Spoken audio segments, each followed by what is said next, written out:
Hello friends, welcome to TKN channel.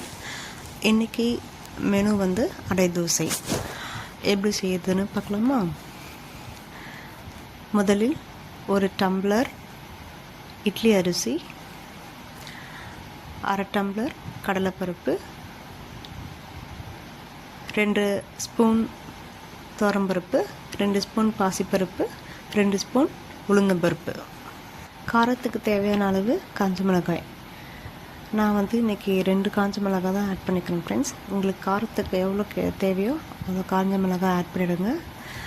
இது நல்லா கழுவிட்டு ஒரு 3 மணி நேரம் நல்லா ஊற வச்சுருங்க. அதுலேயே இந்த காஞ்ச மிளகாயும் அதுலேயே தண்ணியிலே ஊறட்டும். 3 மணி நேரம் கழித்து மிக்ஸி ஜாரில் அனைத்து அரிசி, உளுந்து, துவரம்பருப்பு, கடலைப்பருப்பு, சிறுபருப்பு, காஞ்ச மிளகாய் சேர்த்து நன்றாக அரைத்து கொள்ளுங்கள். பிறகு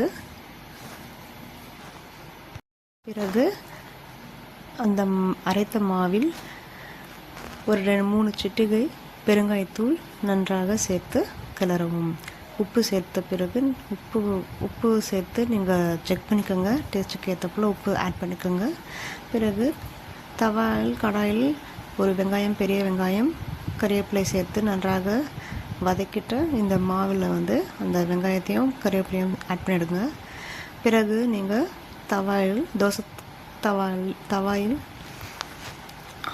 இந்த அடை தோசையை ஊற்றி நன்றாக வேகணும் ஃப்ரெண்ட்ஸ். ஏன்னா இது அடை தோசைனால கொஞ்சம் லேட்டாக தான் வேகும்.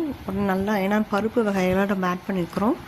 ஸோ அதனால் நல்லா வேகணும், இல்லைன்னா வந்து மாவாக இருக்கும்.